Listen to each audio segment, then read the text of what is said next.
আসসালামু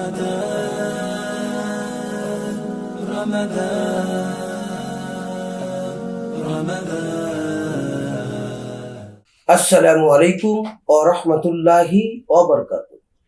সুপ্রিয় দর্শক শ্রোতা, দেশে প্রবাসী, কাছে এবং দূরে যে যেখান থেকে আমাদের অনুষ্ঠান দেখছেন, সকলকে জানাচ্ছি ফাল্গুনী টিভির পক্ষ থেকে আন্তরিক শুভেচ্ছা, মোবারকবাদ। ফাল্গুনী টিভির নিয়মিত আয়োজন ইসলামী অনুষ্ঠান এসো কোরআন সুন্নাহ সত্যের পথে।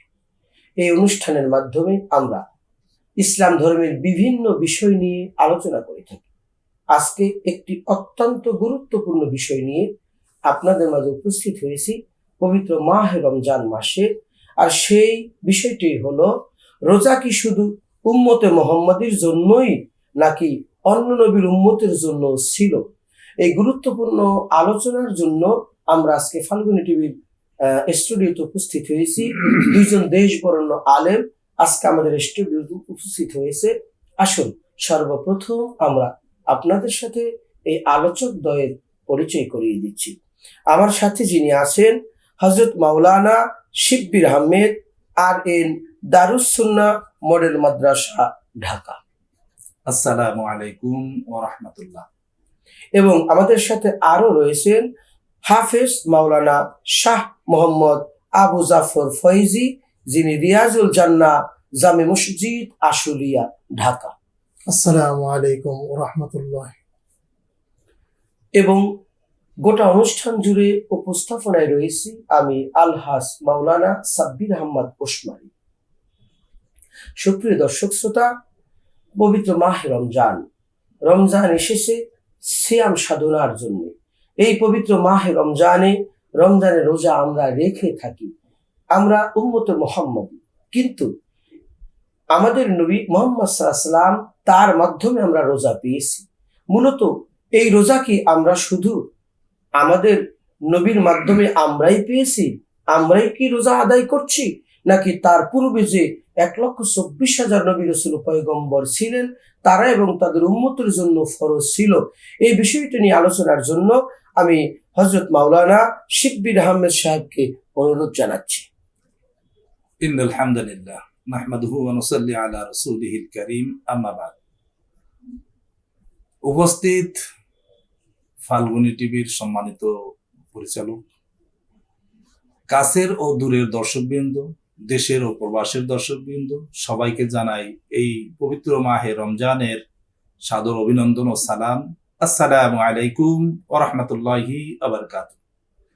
তো ভাই, আজকের যে প্রশ্নটি করেছেন, আল্লাহ তাআলা সূরা কোরআনের সূরা বাকারার 182 নম্বর আয়াতে বলেন, আউযু বিল্লাহি মিনাশ শাইতানির রাজীম, বিসমিল্লাহির রহমানির রহিম, ইয়া আইয়ুহাল্লাযীনা আমানু কুতিবা আলাইকুমুস সিয়ামু কামা কুতিবা আলাল্লাযীনা মিন ক্বাবলিকুম লাআল্লাকুম তাত্তাকুন।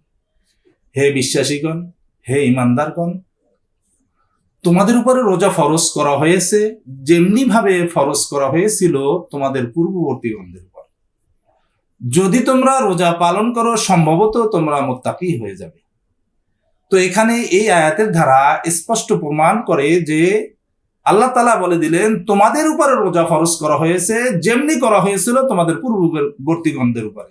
এখানে স্পষ্ট হয়ে গেল, তাহলে আমাদের পূর্ববর্তীগণদের উপরে রোজা ফরজ ছিল। জি, ধন্যবাদ সম্মানিত আলোচক।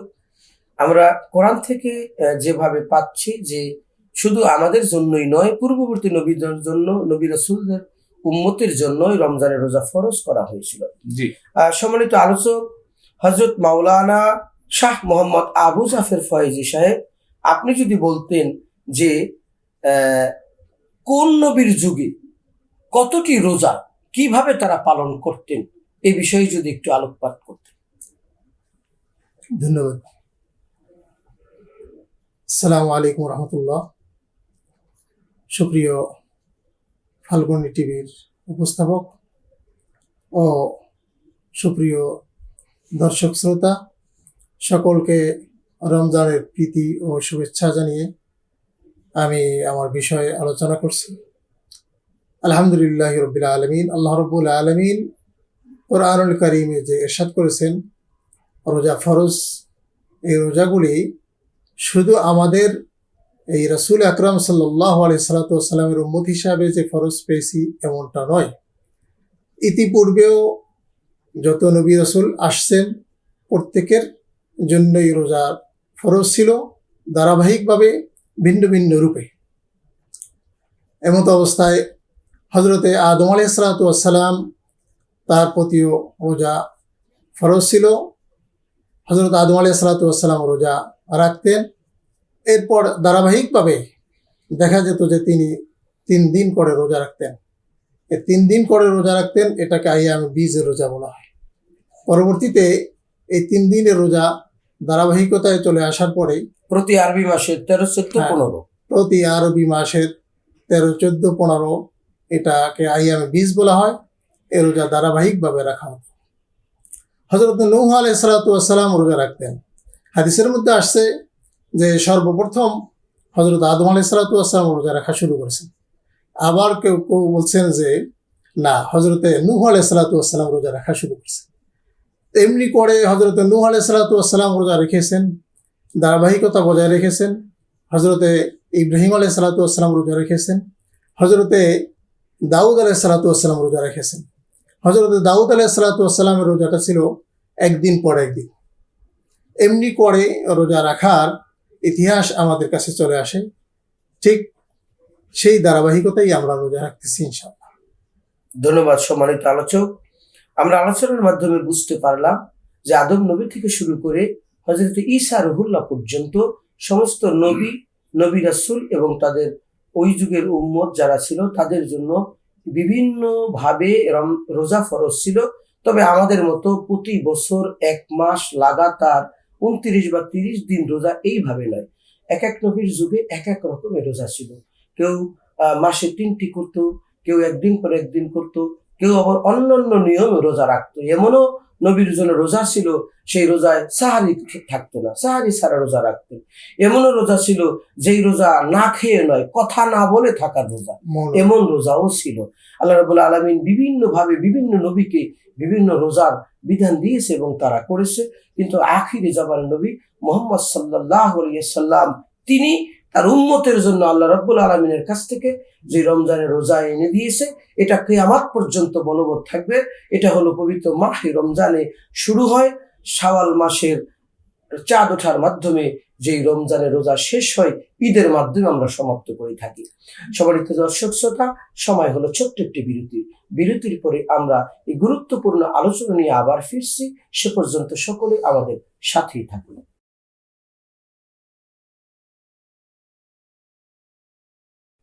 সম্মানিত দর্শক শ্রোতা, বিরতির পরে ফিরে আসলাম আপনাদের মাঝে।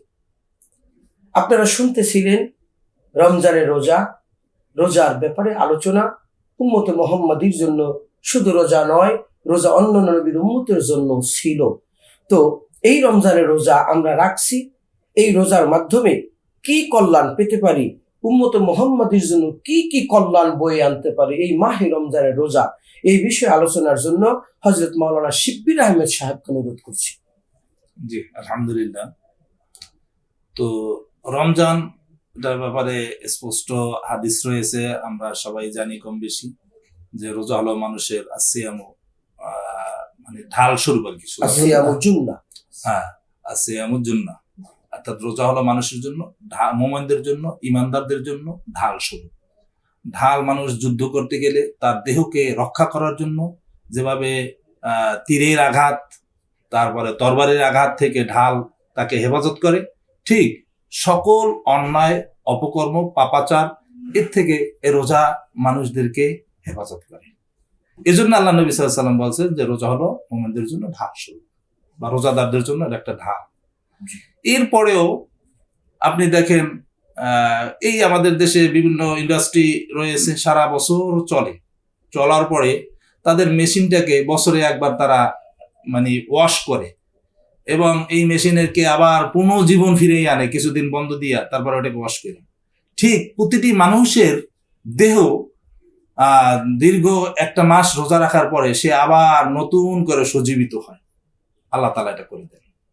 এরপরে যেমন ডায়াবেটিক্সের রোগী, তারা এই রোজা থাকার কারণে তাদেরকে আল্লাহ তাআলা এই ডায়াবেটিসের অবস্থানটা একেবারে সুগার লেভেল কমে যায়, কমে যায়। ইনসুলিন বেড়ে যায়। ইনসুলিন বেড়ে যায়। এরপরে অন্যান্য আরো রোগের ব্যাপার আছে। ক্যান্সার রোগের জন্য বলা হয়েছে, যেমন আমি তো নিজে, আমার বাসা, আমার ফ্যামিলি, আমার ওয়াইফ ক্যান্সার রোগে দীর্ঘ 9টি বছর ভুগছেন। তো আল্লাহ তাআলা তাকে মাফ করুক, এবং তিনি এই রমজান মাসে রোজা রাখতেন। সে বলতেন যে, হুজুর, আমি যখন রোজা রাখি তখন আমার এই কষ্টগুলো একটু লাঘব হয়, আরাম বোধ হয়। আরাম বোধ হয়। তো এই জন্য রোজা তো মানুষের কল্যাণের জন্য আল্লাহ দিয়েছেন, আর আল্লাহ তাআলা আমাদেরকে নেয়ামত হিসেবে এই 30টি রোজা দান করেছেন। আমি এবং আমার সকল দর্শকবৃন্দ, দেশবাসী, সকল উম্মতে মুহাম্মাদের জন্য এই রোজা পালন করতে পারে, সেই কামনা আল্লাহর কাছে। ধন্যবাদ সম্মানিত আলোচক। সম্মানিত আলোচক হযরত মাওলানা শাহ মোহাম্মদ আবু জাফর ফয়জী সাহেব, আপনার কাছ থেকে শেষ প্রশ্ন জানতে চাচ্ছি যে এই যে রমজান মাস চলছে, এই রমজান মাসে রোজা আদায়ের মাধ্যমে আমরা কি শিক্ষা পেতে পারি?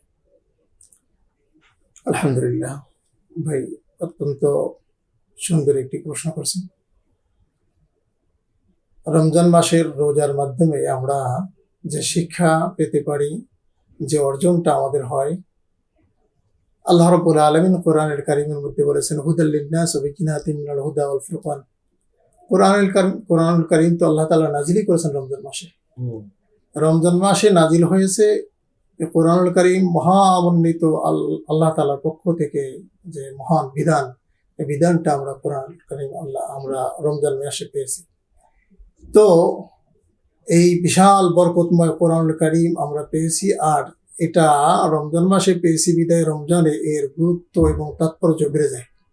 সেই সাথে সাথে কোরআনুল কারীমের তেলাওয়াত এবং আনুষ্ঠানিকভাবে দেখা যায় যে রমজানের রোজা রাখা, সেহরি এবং ইফতার ইত্যাদির মাধ্যমে আমাদের সমাজে একটা প্রতিযোগিতা বেড়ে যায় সৎকর্ম করার জন্য। এই সৎকর্ম অন্য মাসে এতটা থাকে না। এই মাসে এত স্পিরিট তৈরি হয় সৎকর্ম করার জন্য যে পাড়ার মহল্লায় একটা নতুন প্রভাব সৃষ্টি করে। যেমনিভাবে ফাল্গুন মাসে নতুন উদ্যম শুরু হয়, এমনিভাবে দেখা যায় যে মানুষের সৃজনশীল ইবাদতের একটি মৌসুম হচ্ছে রমজান মাস। জি, ধন্যবাদ। সুন্দর বলছিলেন সম্মানিত দর্শক শ্রোতা। আসলে রোজার মাধ্যমে এত শিক্ষা আমরা নিতে পারি, যে শিক্ষা একটা মানুষ নিতে পারলে গোটা বছরের 11 মাস এই শিক্ষায় মানুষের জীবনটা চালানো যায়। আমরা রমজান মাস আসলে দেখবেন মসজিদে যুবক মানুষগুলো যায়, যারা সারা বছর মসজিদে যায় না, এই মানুষগুলো রোজায় তারা মসজিদমুখী হয়। তারাবির নামাজে মাঝে মধ্যে জায়গা পাওয়া যায় না। এই শিক্ষাটা যদি আমরা গোটা বছর ধরে রাখতে পারি, আমরা কিন্তু লাভবান হতে পারি। কিন্তু এই শিক্ষাটা আমরা শিখি, কিন্তু সেটাকে আমরা কন্টিনিউ করতে পারি না, ধরে রাখতে পারি না।